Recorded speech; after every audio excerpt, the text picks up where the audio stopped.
Well, hello and welcome to a very special episode of Bikinis and Boarding School. I'm your host, Jill Humphrey, and I am here with Ayanna.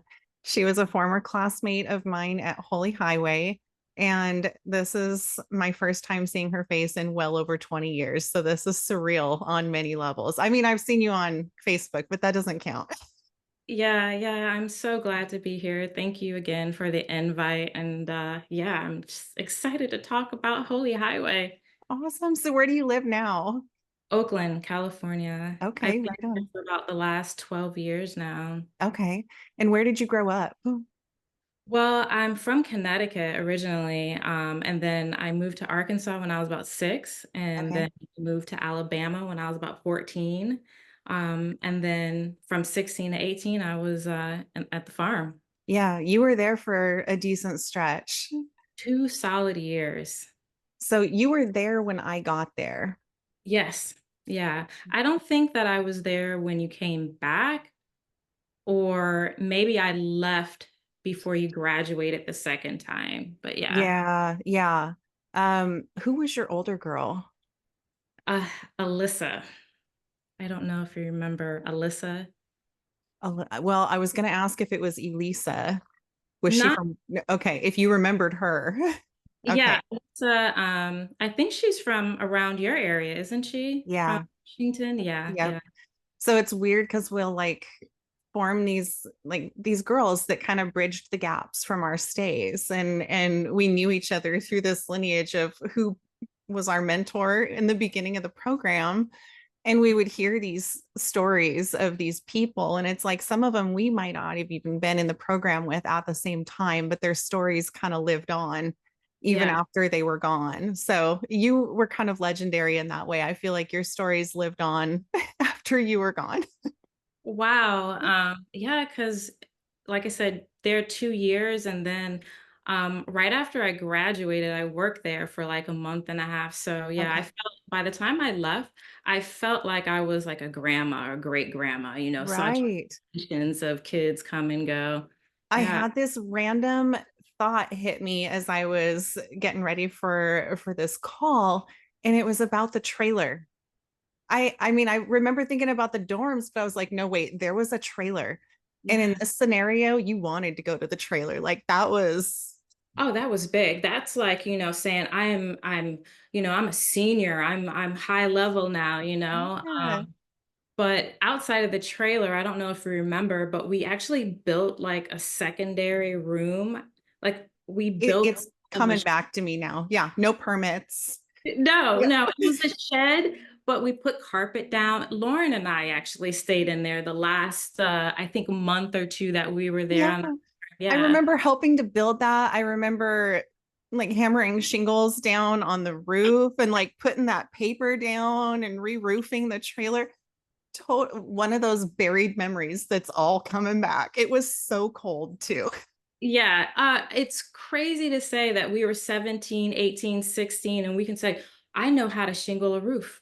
I know Yeah. how to build a fence. I mean, we were doing some construction work on the farm. Yeah, I mean, it wasn't just, I mean, yes, we had the pointless labor of bucket brigades, but there was some legit stuff too, digging fence post holes. I remember in unloading an entire flatbed of concrete bags and Mhm. having to mix the concrete and pouring a full on basketball court slab of concrete. Just weird stuff. And we did it, all by the lead of Brother TK. We sure did it. Right. So we had another guy on the farm and the old handyman, Mr. C. And his last name rhymed with cut finger. And he used to say his last name was cut finger because he was missing a finger. So they called him Mr. Cutfinger because and he would never tell the same story twice of how he lost it, but he was always coming up with these outlandish tales of how he lost his finger. I vaguely remember him. I remember him being an older gentleman, and he drove up in a pickup truck, I Yep. believe. Always with the blue and white Oshkosh overalls. Okay. And he Oh my, had Werther's originals in his pocket. Like he was always slipping his Werther's originals. maybe I do because I do remember Werther's on the farm. Like that was like the one candy that we had a lot. Yeah. Weird. Weird memories, yeah. Okay, so tell me about your family and your career. What is your life like now? Oh gosh, life is great. So I got married about 4 years ago, almost 4 years ago. Met my husband in Morocco, beautiful love story. Aw, We don't have any children, but we do have a lot of street cats that we take care of, I which is love that. cool. Yeah.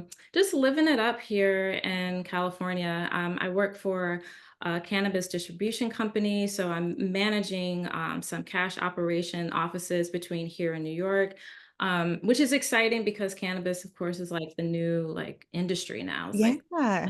old, right? So Yeah. be a part of that. Yeah. Did you know that I've been in cannabis since 2010?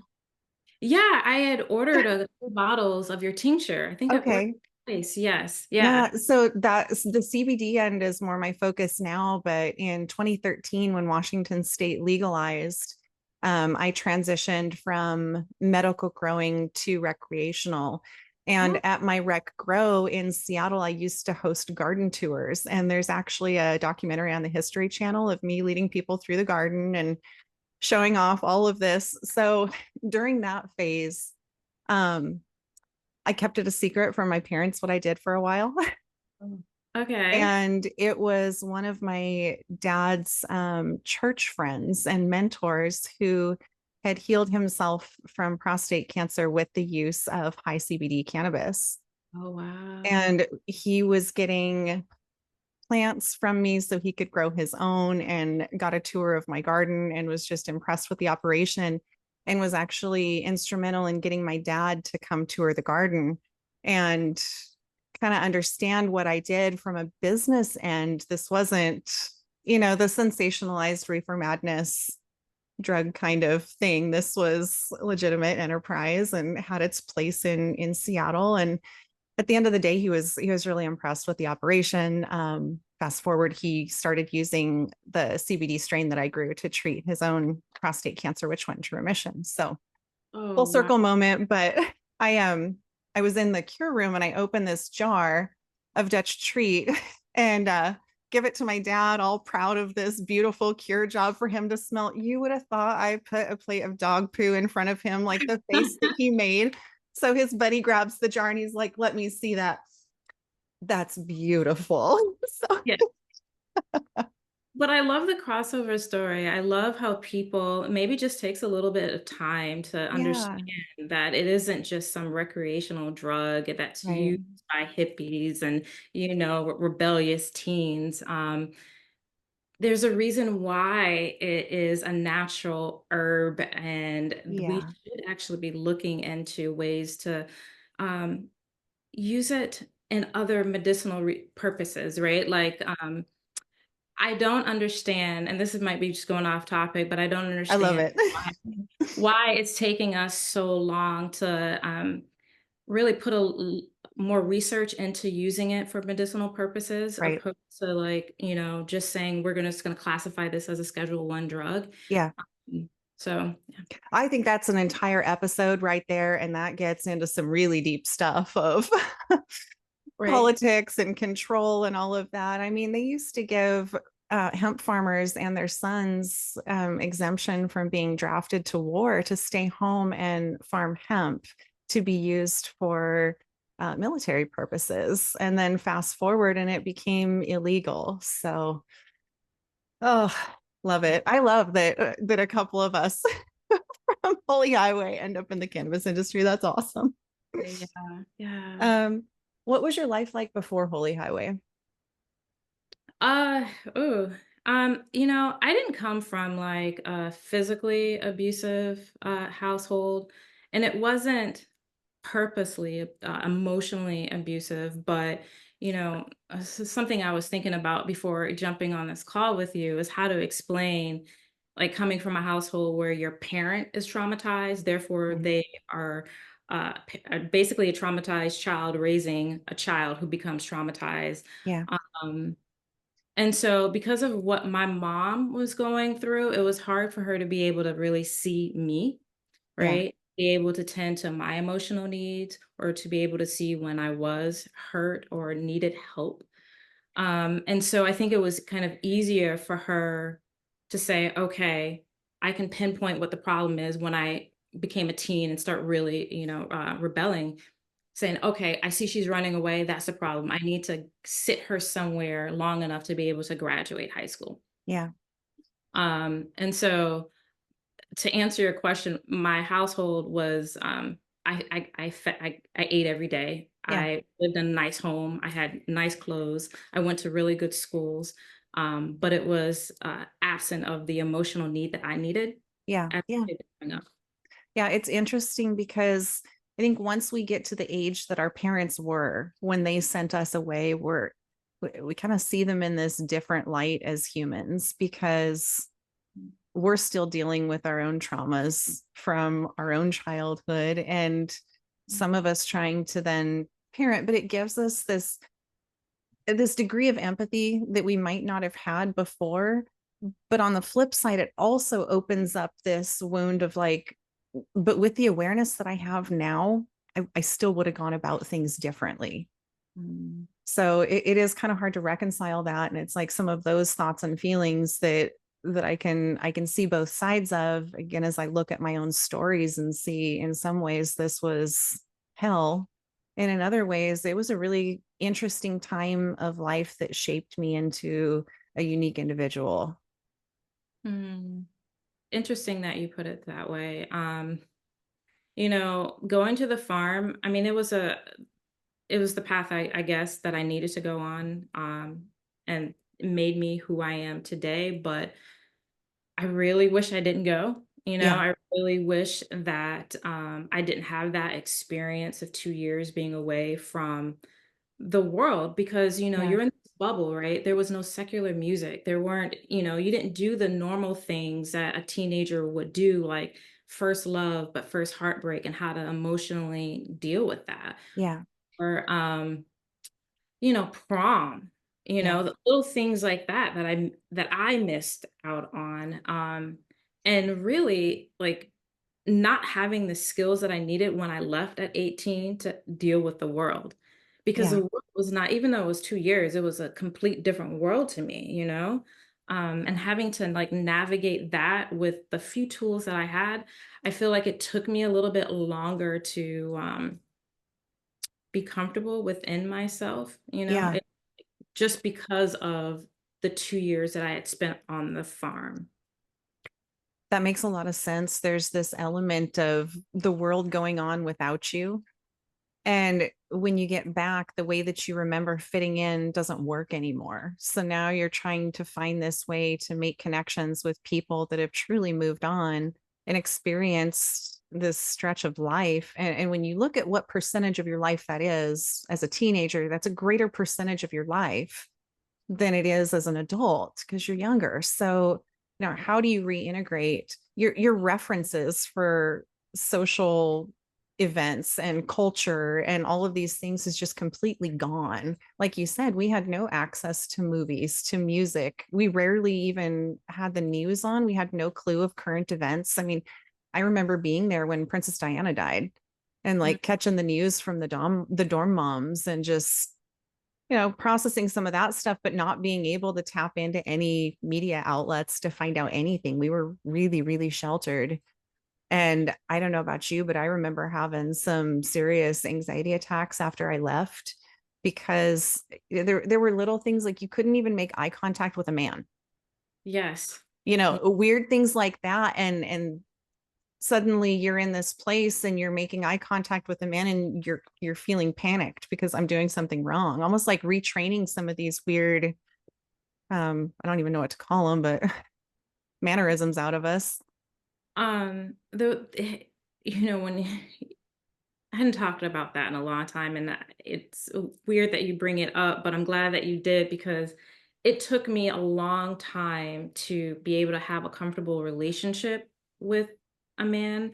Not getting too personal, because when I left the farm, I actually went back home and then hooked back up with my boyfriend that I had prior to going to the farm. But when you are not around men for so long and having to like readjust to that type of dynamic, very strange at 18, 19 years old, you know? Yeah.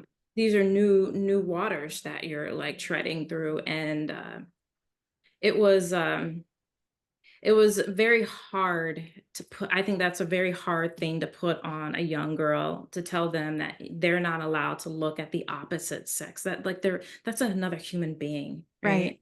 And Right. we need men. We need to have these relationships and need to know how to act around them. Yeah. So yeah, that was one of the rules from Holy Highway that just really bothered me. Yeah. Yeah. That one's up there along with the talk isolation.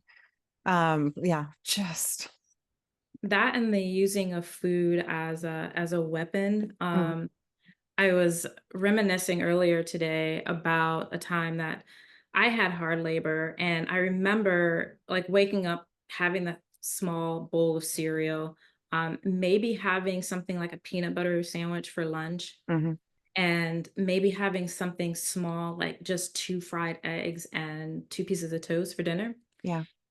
And now you are walking all day long, right? From 7 to 7, and you're Yeah. carrying a 5 gallon bucket that hopefully, if you wrapped your sweatshirt around your waist, you can use that knot as Well, a, balance point. yeah. Mhm. And you're doing that all day long. And then you get fed two eggs and two pieces of toast. Yeah. I remember one night just crying, like, what kind of hell is this, you know? And yeah, that just the food as punishing a girl is just, ew, horrible, like, Yeah.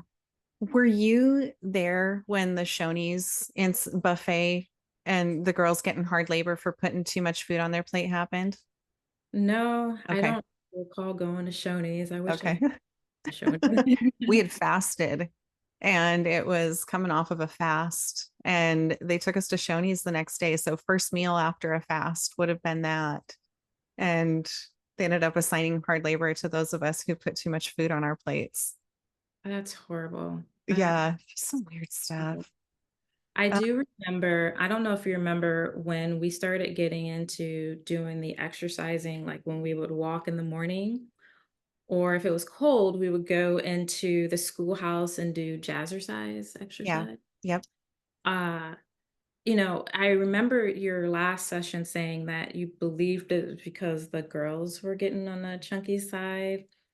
Well, that, for what I remember is that some of the dorm moms were getting on the chunky side, and so a way to kind of like help us all maybe bring down the weight a little bit, we had to wake up and do these exercises. I Alone. don't remember the girls being overweight.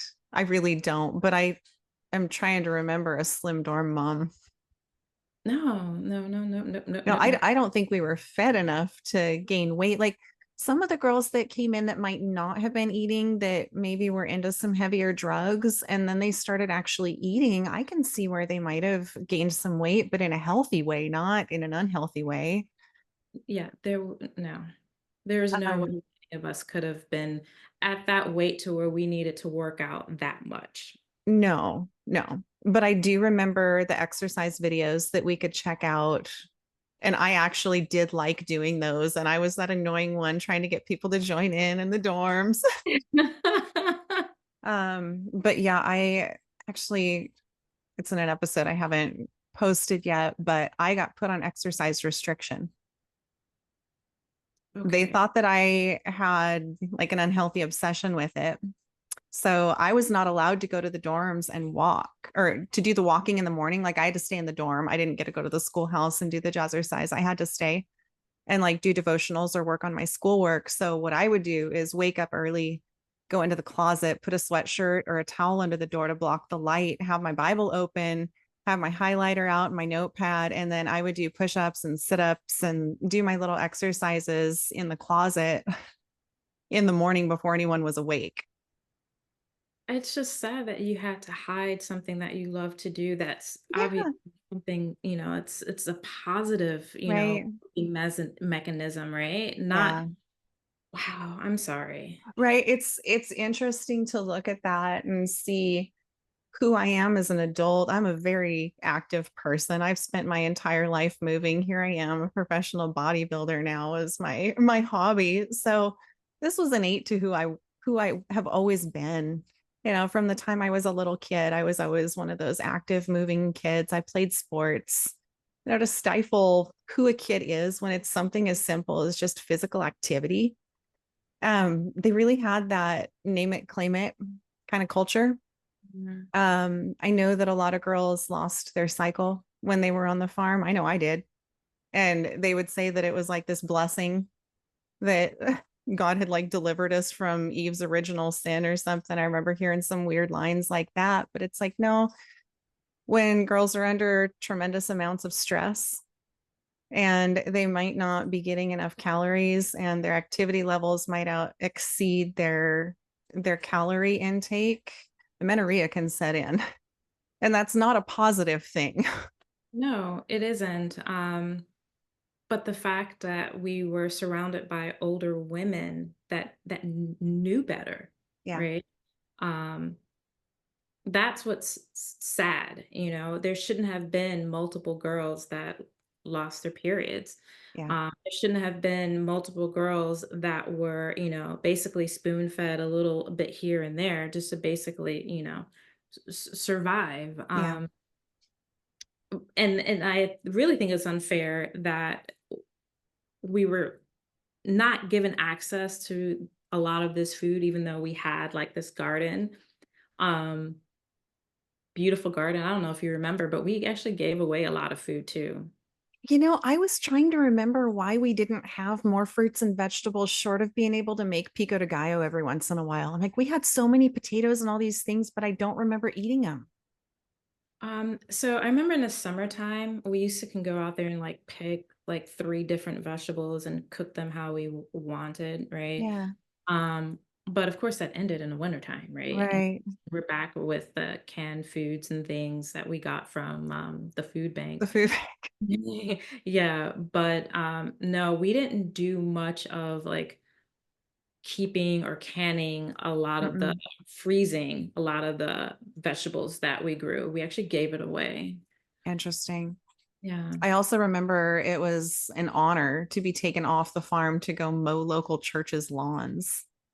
Oh, yes. They Oh, yeah. like used us as free landscaping service for all the local churches. And then they'd give us like a candy bar and a Coke as payment for doing it. And it was just like highlight of our day because we got off the farm for a little while.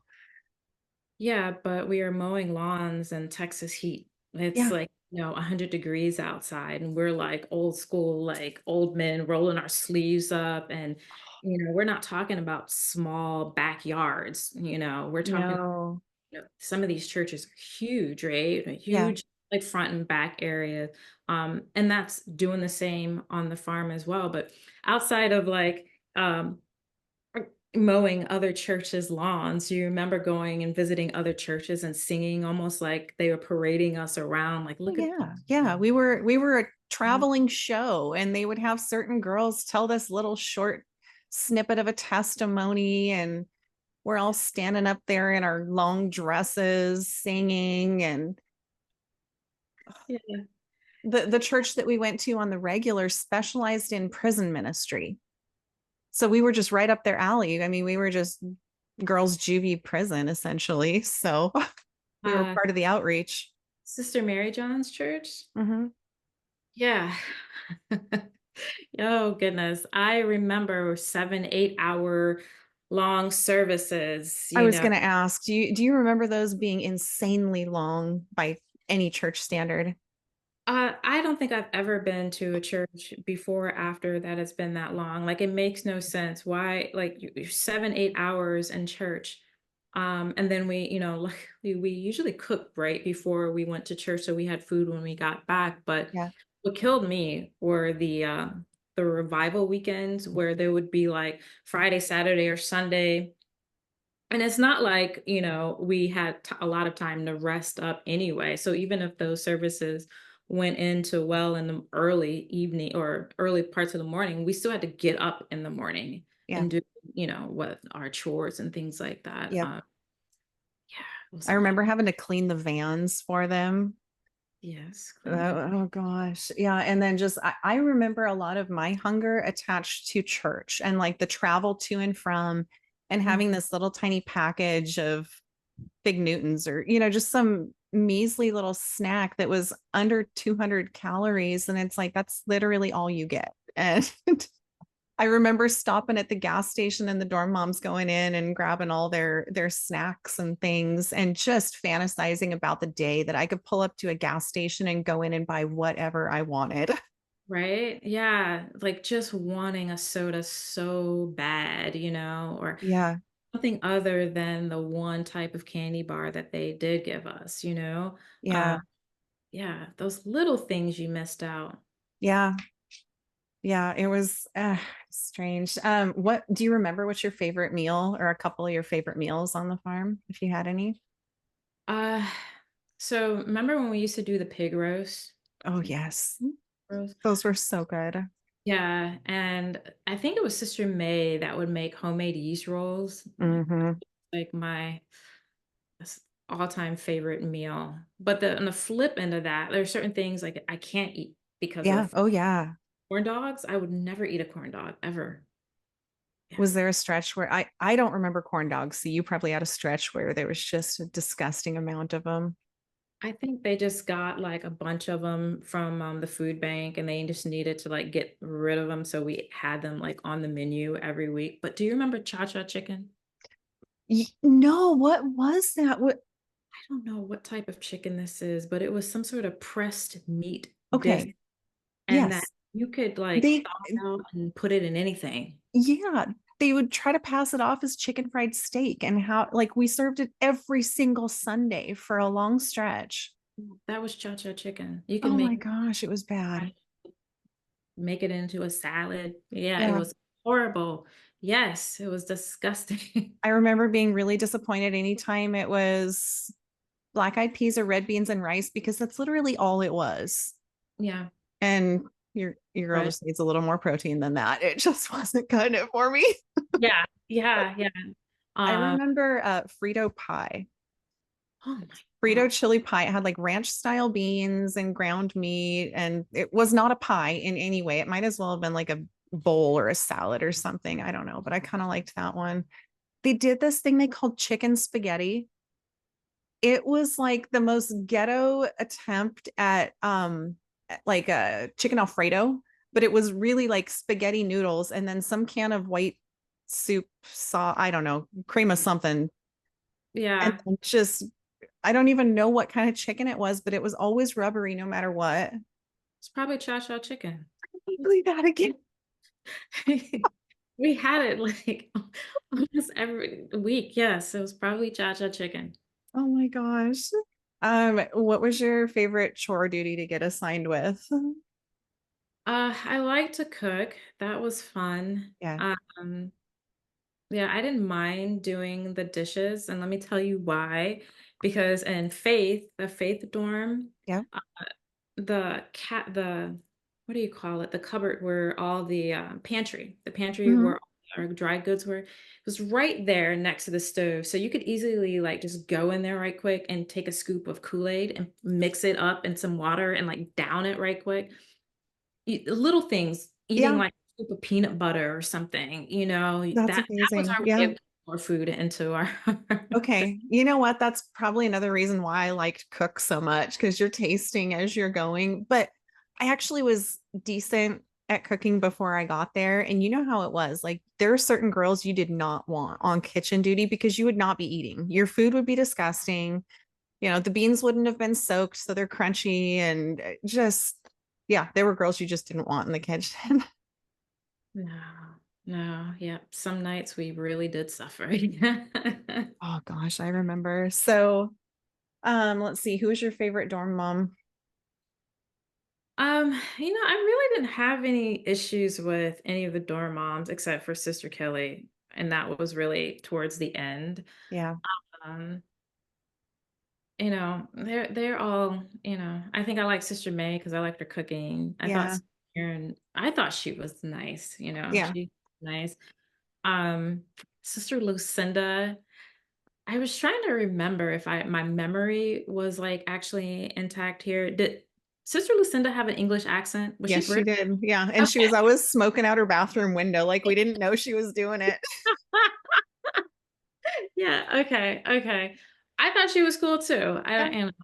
She was Um, just funny. I think she had a harsh delivery style, but she was actually kind of funny. yeah, yeah. Um, and I think she left, right? She left maybe to go live with her daughter. I don't It seemed like there was another dorm mom that came in, but I can't. Yeah, I remember getting Sister Sheila at one point who had a daughter Bianca. So there was like another young one on the farm for a while. I remember Sister Kelly always seemed angry, like just always seemed upset. It could have just been her demeanor, but I remember her just always being upset. Yeah. Who knows? That's the killer, yeah. Favorite farm animals. Um, I mean, Briggs and Oreo, the horses, they were cool. The dogs were cool too. Yeah, I liked them all. Like, I thought the pigs were adorable, yeah, uh, even though I hated going out to the pig pen. But yeah, they were all pretty cool. yeah. Now I think some of the elements like the garden and the animals, that was charming in its own way, just to be able to experience that. I mean, I remember being able to drive the tractor around and mow a couple times. And I think one of the things I loved the most about it was it made so much noise. I could sing all my favorite songs at the top of my lungs, and no one would know I was singing secular music then. Yeah, yeah. I actually have a funny story about the tractor. Do you remember behind the backfield there was like a kind of like a pond, and then there was like another smaller body of water, very smaller pond. But I we used to like lift the back blade of the trailer up and Mhm. sit on the black back blade to ride back up towards the chapel, right? I have a vague memory of that. One time I did that, but the tractor was turned towards the pond. I think it was, yeah, turned towards the pond. So when the girls got on top of it, it like leaned this way. And like I was really freaking out, like, oh my God, we're gonna kill somebody. And luckily the girls jumped off and we were able to kind of like push the tractor up out towards Oh my towards gosh. the water. It wasn't deep, like go in the water, but yeah. Right. No, I could totally picture that. So I remember we had this little black pickup truck, and one time when I was there, it snowed, and they tied a semi-deflated rubber raft to the hitch of this. And Brother TK would drive loops around the field, and we're using this deflated raft as a sled, just flinging around the field. I actually have pictures of that somewhere. Oh, I It's know I have more pictures because I don't have any of my pictures from the first graduation, and I know I've seen them at some point. So I need to find them at some point. I don't have them, but I can picture some of the girls that are in them. I know they exist. I have some of you because we graduated when I graduated, you graduated the program at the first time. So I Yeah. definitely have some. I know I was meaning to like have them right here with me during this interview. Um, but I know I have one of you in the schoolhouse. And I'm trying to remember who you're standing next to. I think you might have been standing next to my younger girl, Monica. But I will take some pictures or I'll send them to you. So Okay. Yeah. Yeah. I found a piece of paper that was for people's names and addresses, and it would have been the graduation that I think you were supposed to have been a part of, and then yours got delayed. And it was Wendy and Kara and Joanna and Andrea. oh wow. And then I found a postcard that Jolene had sent me, and she had sent that back. But it's interesting because you think back to who we were as kids, and we only knew so much about each other. um we all saw each other at our worst as we come in, whether we were hard and angry or a crying mess and depressed, or whatever we were, Mhm. until we found a way to kind of get it together and um I guess come to terms with the fact that nobody was coming back for us. We were going to be there for a while, and then we start to come out of our shell a little bit. So I feel like for each of us, we all had kind of, our own cast of main characters that were a part of our stay there. And then some that were more supporting characters, like we kind of remember them, but we might not have a lot of memories about them. Different impressions that we had of who someone was. And I just remember thinking that you were one of the coolest chicks on the farm, that you had like this sophisticated East Coast vibe, and that you had like this superpower that you just let things roll off your back. Like it just wasn't going to phase you, that you could go through some of the hardest stuff on the farm and have like this peace and this serenity about you. And I really admired that because it was hard to do. And it's like, it's sad now to look back and have looked up to someone's trauma response as much as I looked up to your trauma response. But it's what we lived. So I wanted to have the opportunity to say that to you, of how I perceived you when I came into the program. Wow, that's I don't know, that makes me feel happy in a way because you want people to see something positive in you. Yeah. Um and it was just something that I needed to do. It's almost like you turn something off in your head. Okay, well, I'm here for 2 years and I can't allow anything to affect me that will prevent me from like getting out of here, right? Yeah. So like the first graduation, that's because I ran away. And I so didn't know that. yeah, at 6 months I had ran away when I went home. And so when I came back, of course, I wasn't going to be part of the graduating class with Jamie and them. Um, but yeah, I'm glad that I didn't. Uh, I'm glad I didn't really share and show how angry and hurt I really was those 2 years because it wouldn't have benefited me or anyone that was around me at the time. And I needed to feel friendship and love.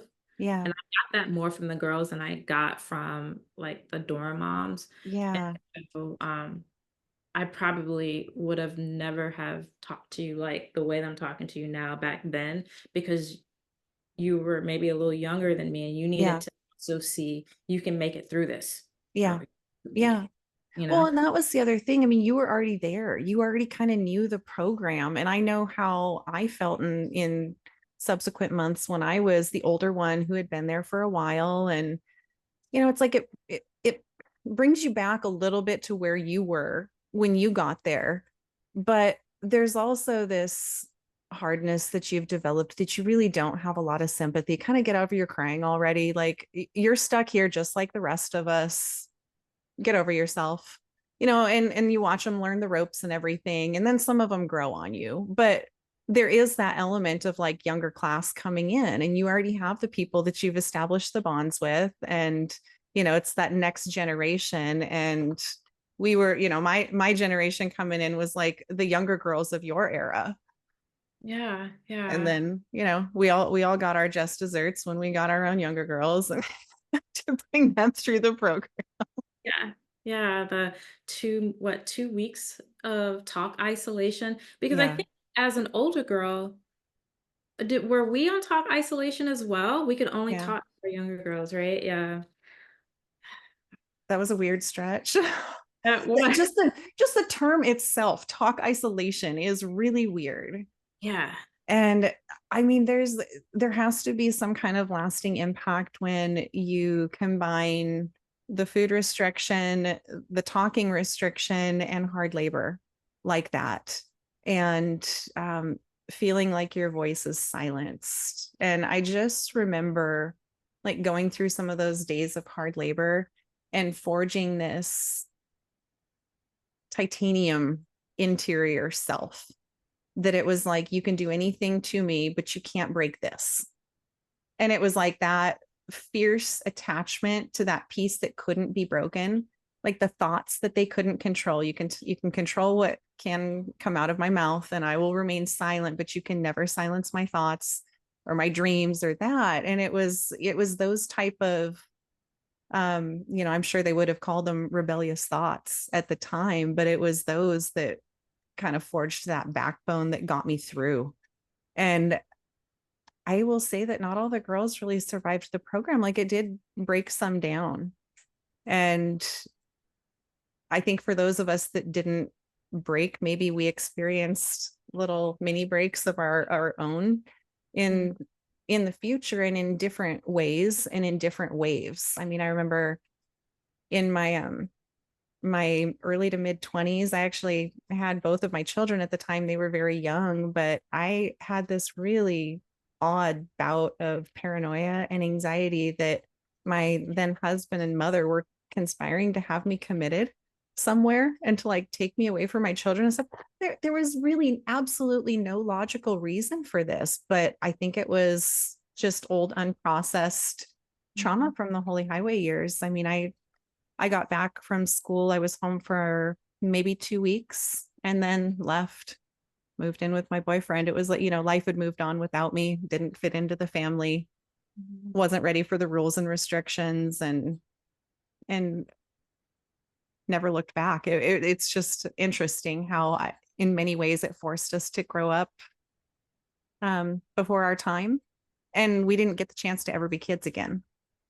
No, but what I want to know from you and other girls is what was that relationship like with your mother and father when you got back? Especially since you had went back to the program twice. Yeah. How do you how do you rebuild that relationship with with your parents? What was what was your I ran experience? away. Yeah. I ran away and laid low until I turned 18 because I was so paranoid they were going to send me back. I had gotten a truck for graduation present and left it at home and left. I had just wanted to see my boyfriend who I ended up marrying, had 2 kids with him. We were married for a decade, but Yeah. I just wanted to have him come to church or family dinner and got told no. And could I go to the fair with him and my siblings and got told no? And well, when? Here I was just a month or two from, maybe a month from turning 18, and I couldn't even get a straight answer. And I just remember being really frustrated because I was trying to go about things the right way. All right, I'm not gonna go sneak date this boy. Let's have him over, like, come to church with us. It doesn't Yeah. get more innocent than that. And kept getting told no. So I was like, well, fine, I'm just gonna go out and see a movie with him. And I got home and there was a note on my door, pretty much choose him or us. So I packed a backpack and I left. Mm. Um, it did.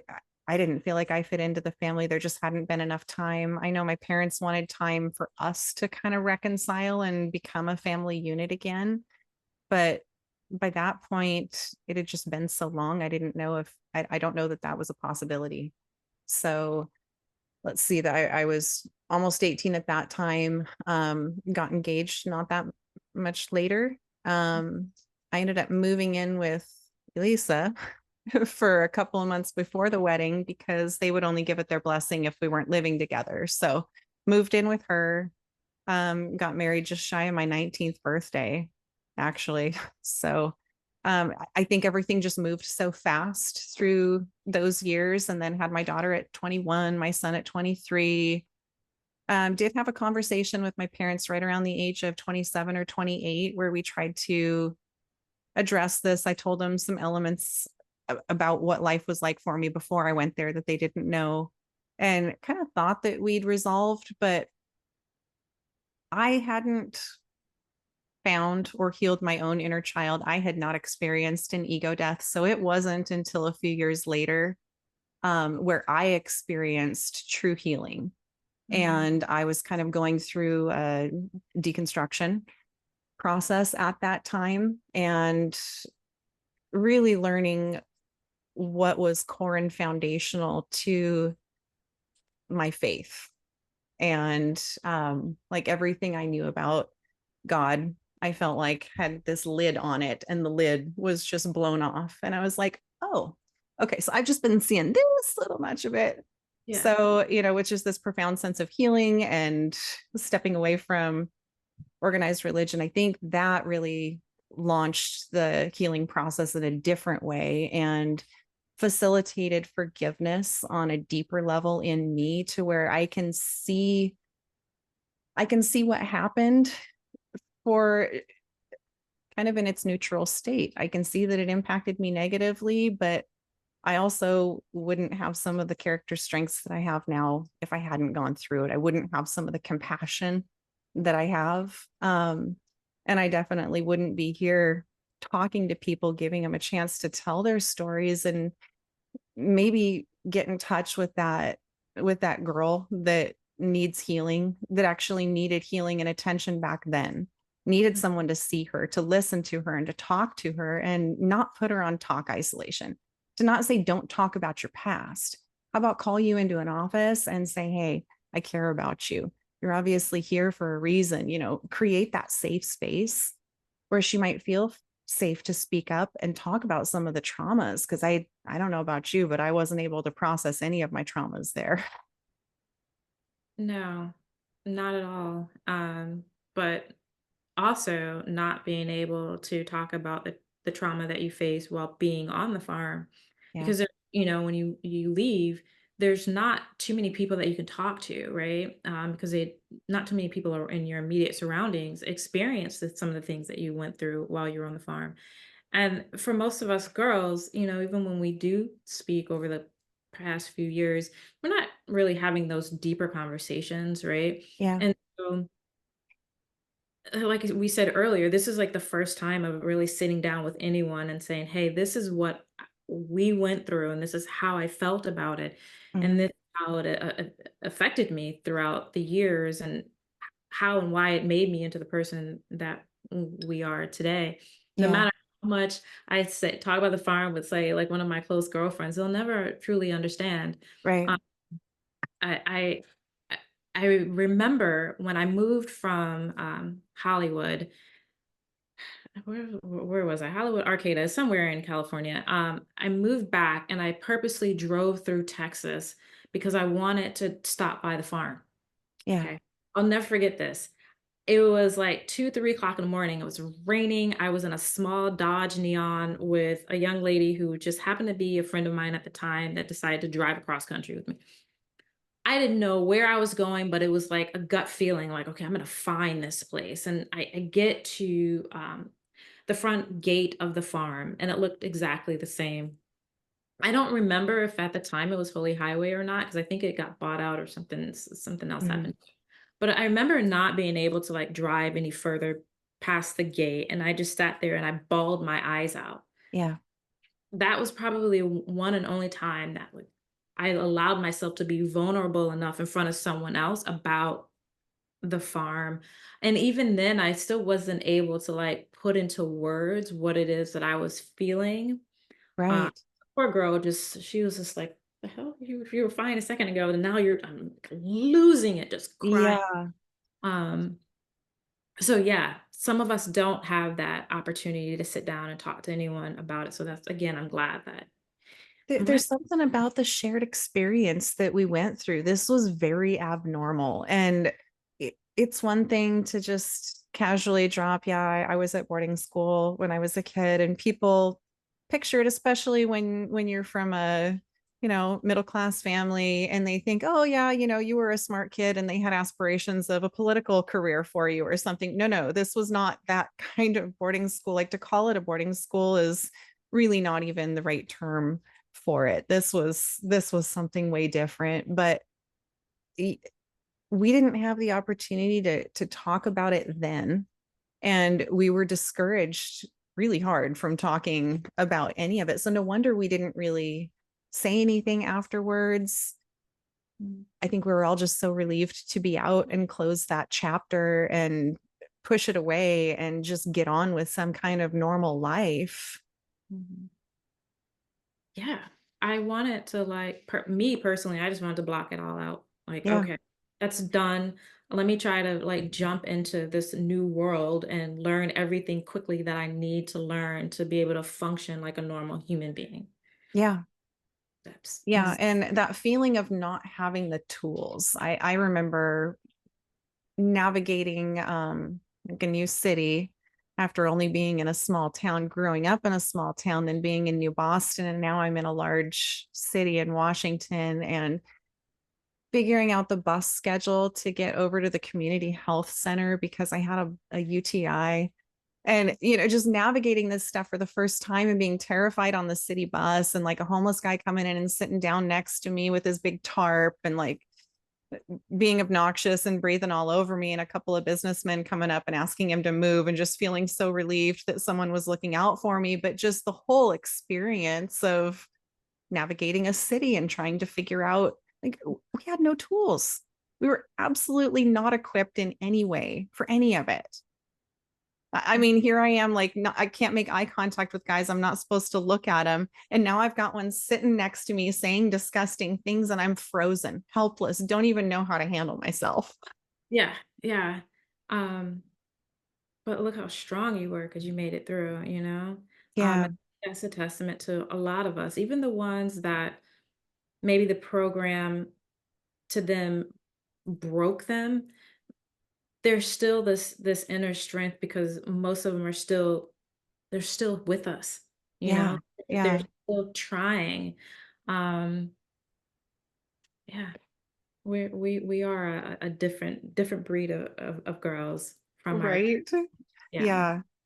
Um, what do you remember about work program days? Because I know they were different than hard labor, unless you were also on hard labor during work program.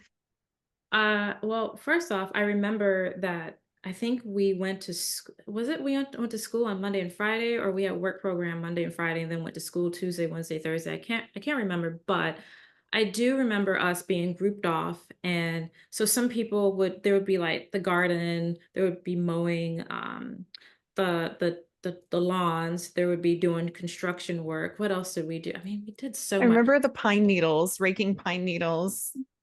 Breaking pine needles, yes, building an obstacle course for us to run through. Um, yeah, let's see. We Uh, a lot. We did a lot. yeah. Weed eating. I some of these tools, I don't even know why they would give these young girls these tools, but weed eating, yo-yoing. Yeah. I never yo-yoed after the Oh farm. gosh, I can still feel those blisters. Right? Yeah, I Okay, how remember. about Walmart outings? Oh gosh. I mean, that was like the highlight, right? Like, go to Walmart? Are you kidding me? Like, there's aisles that you could walk down and like touch clothes in Walmart and just Oh, I see. tried them on. I went into the dressing room and full on hats and scarves, like jewelry counter, trying it all on.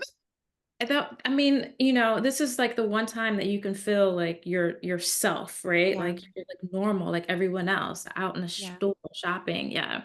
Yeah.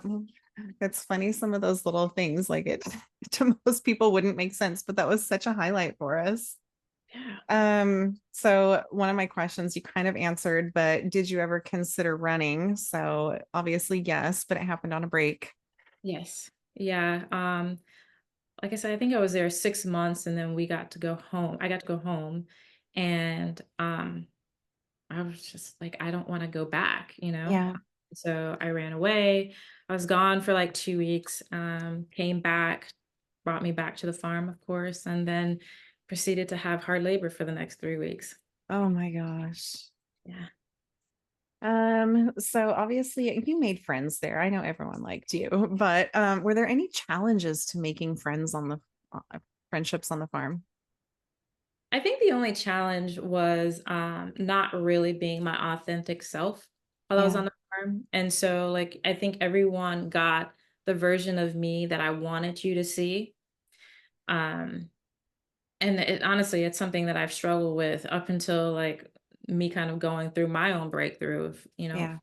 who am I, and how do I want to show up for people, for myself.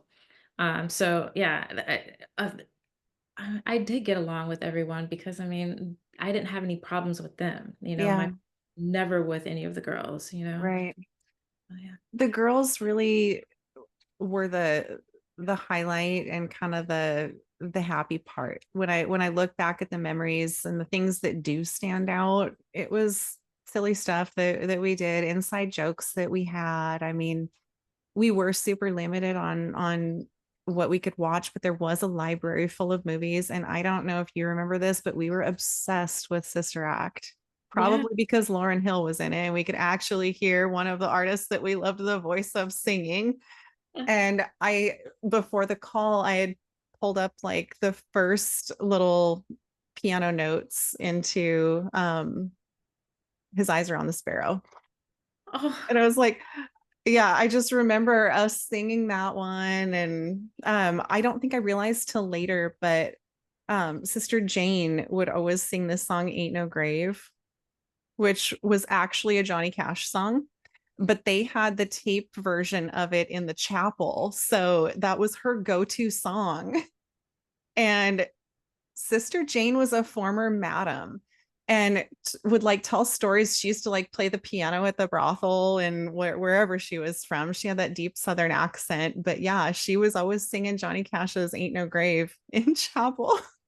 I'm like trying to picture her face. Like you said, former and I'm She was thinking, always in Hope Dorm. So the middle one, she had like slate gray hair, super wide hips, always a long denim skirt dress. Like she didn't walk forward, she walked side to side.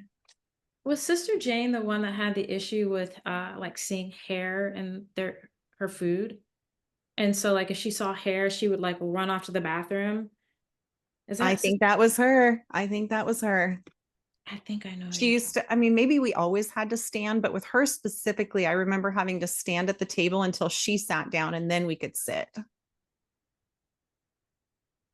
And maybe that's something But I can't remember, but it's funny because I have things that are complete black holes from that time and then other things I can remember so clearly. It's it's weird. Let's see. What was your fashion style like before getting there and did you have to make any changes when you got to the farm? oh yeah, because remember we couldn't wear anything that was sleeveless. Yeah, It- Um, wicked farmer stands. like so I mean before I mean it was what the mid 90s. So, baggy jeans and, combat boots, that was kind of like the thing and Yeah, crop tops.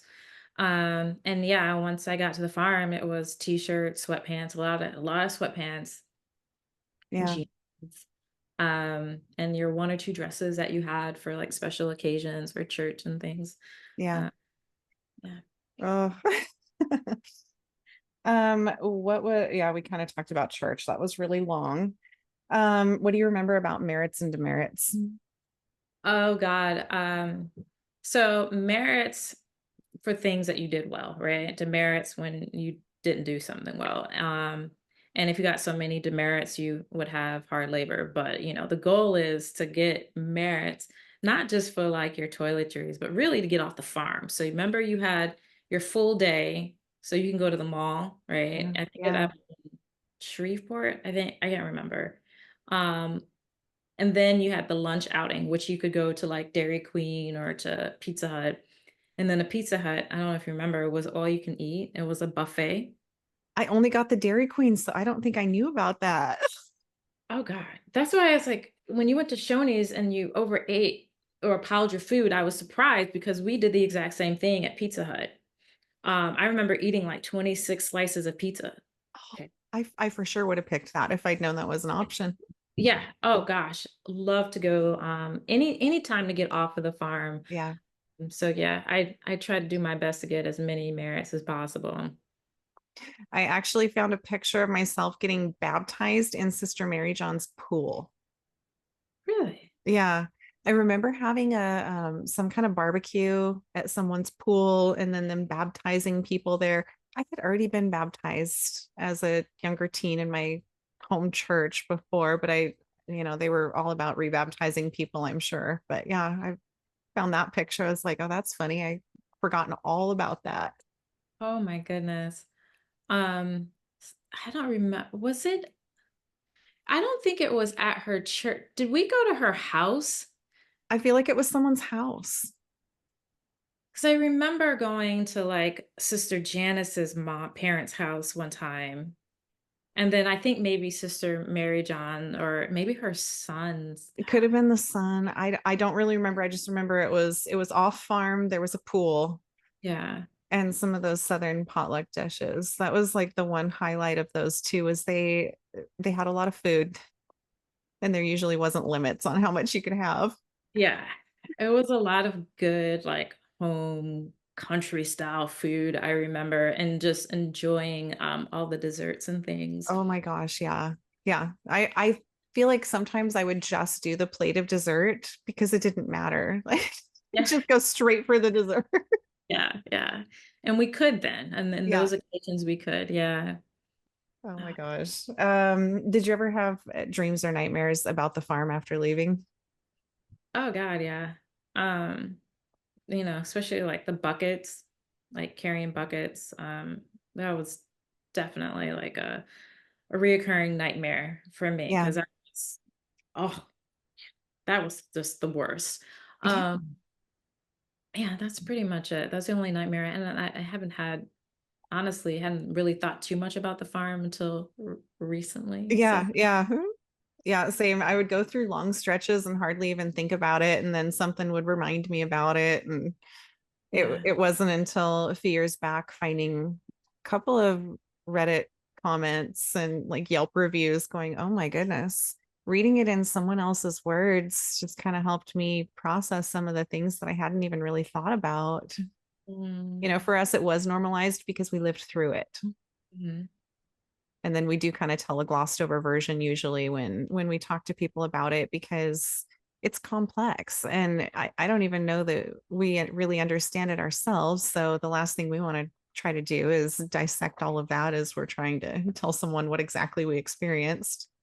That's why it's easier just to tell people you went to boarding school and just Yeah. leave that because it is hard to explain, Yeah. and I did read some of those reviews as well, but I think what I mostly read were about Picton, uh, Yeah. and then it really broke my heart because I didn't know that some of these girls were really suffering at Picton. I thought Picton was like the holy highway between the two that you wanted to go to because Right. it looked beautiful, That was summer camp to me. I was like, that was the Yeah, church camp that I thought my parents were signing me, that they probably thought they were signing me up for. Instead, I got sent to this. yeah, right? Yeah. I always Yeah, felt like they looked at us like we were nerdier and our rules were stricter. yeah. I Um, just remember them not coming over to our facility too often, but we would always go to Picton. you're right. Yeah. I don't know Uh, if it was because it was a bigger facility or it I seemed just like felt they like, were a bigger deal. yeah, I don't Okay, so any random weirdness, like the weird shaving boxes that the dorm moms had to keep, and then we'd shave on the kitchen floor, or just any other weird, like, it just doesn't make sense. so the shaving on the kitchen floor, yeah, that sucked. Like, why am I shaving in front of everyone? Yeah, Um, but the thing for me was when they wanted us to deep clean the dorms and we would have to wax the floors. But before you wax the floor, you have to strip the floor, right? yeah. And we would take the metal spatulas, the spatula that you The cook with, same one that we cooked with. yeah, to scrub the wax off of the floor, right? And now this is a kitchen. You're on your hands and knees on like a Saturday and Yeah. scrubbing, the floor. Um, Also deep cleaning Sister Janice's and Brother TK's house. Like Oh my looking back, gosh. like that's just weird. Like why were we cleaning their house? I hated that because, well, okay, it's weird. It was a love-hate thing. I actually liked it because it meant I was trusted. I Yes. got out of the normal day to day and do something a little different. Sometimes there were leftovers, like, a piece of cake or bread or something that you would be given. But I don't know if it was like a septic issue or because it was a trailer or what, but they did not flush the toilet paper, like the toilet paper. It was thrown away next to the toilet. So there was always like this odor when you would go in there of, Yeah. Yeah. oh my But I get gosh. what you're saying though. It was a privilege. Yeah. You felt almost honored. Oh wow, Yeah. Yeah. trusted I go in there. But now you're looking back and why they had children. Like Yeah. why am I cleaning up after your kids? Oh, I was a babysitter too. And that was like top honor. Not only are you allowed in the house, but you're trusted with the children. Yeah. Yeah. So I had a weird memory hit when you were talking about totally unrelated, but we never dried the sheets in the dryer. We would have to hang the sheets out to dry unless there was a storm going on. And there was this disgusting metallic, almost coppery odor that would get on the bedding. And it was such a horrible smell that I actually liked being on laundry duty because I would bring the sheets in and like throw them in with the towels for a little bit and I could get rid of that disgusting smell and then not have to smell it. I wonder what it must have been something around the farm. I remember that there was a maximum security prison that was built at the time that we were on the farm. So Yeah. I wonder if like them digging up anything over there had something to do with what you were smelling in the sheets. Maybe. Yeah. I think that there was like I don't know if it was a dog farm or there was some other type of farm down the street from us. I I say vaguely remember that. It even could have been roosters or something. because there was a lot of Wow. animal noise coming from that area. Yeah. Yeah. How weird. And I do remember some of the storms where the sky would just look green. You could like feel the electricity in the air. Those were some wild storms. Yeah. Beautiful though, actually. But Yeah. Yeah. Yeah, I might go back one day. It's kind of always been there. I was supposed to do a competition that was only about a 2 hour drive from there, and then didn't end up doing that one a couple years ago. So it was going to be on my list if I was down there. So at some point I will, but that same kind of feeling, it would be surreal to stand at the gates of that farm and go back to that place yeah. as an adult. Yeah. Um, I think it would be healing. Yeah. I didn't have the words to put into how I was feeling when I went, almost 20 years ago. But I think that cry that I had at the gates of the farm was what's healing. And I think, anyone that goes back that felt still some trauma left in them Yeah. would feel some sort of like release and peace by going. Yeah. Yeah.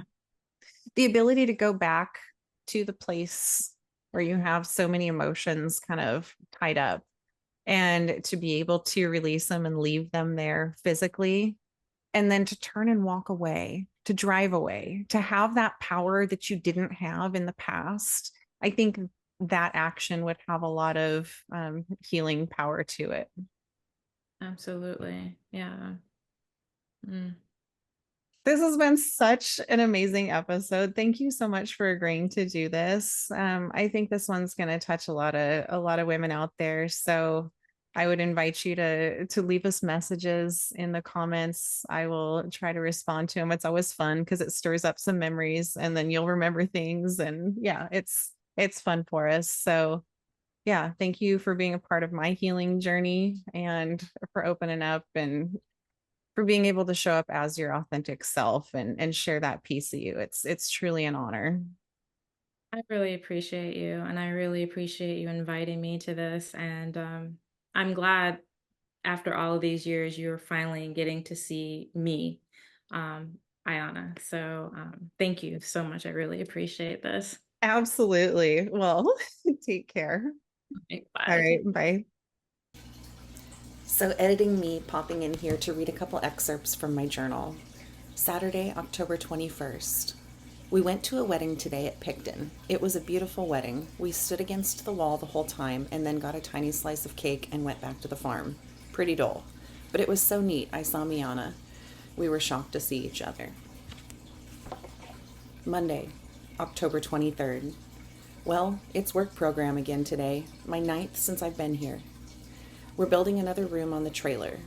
No hard labor yet, thank God. It used to be my biggest fear, but I've given that to God, and it's not that I don't care if I get it or not. I guess it's just in God's hands to determine if I need it or not.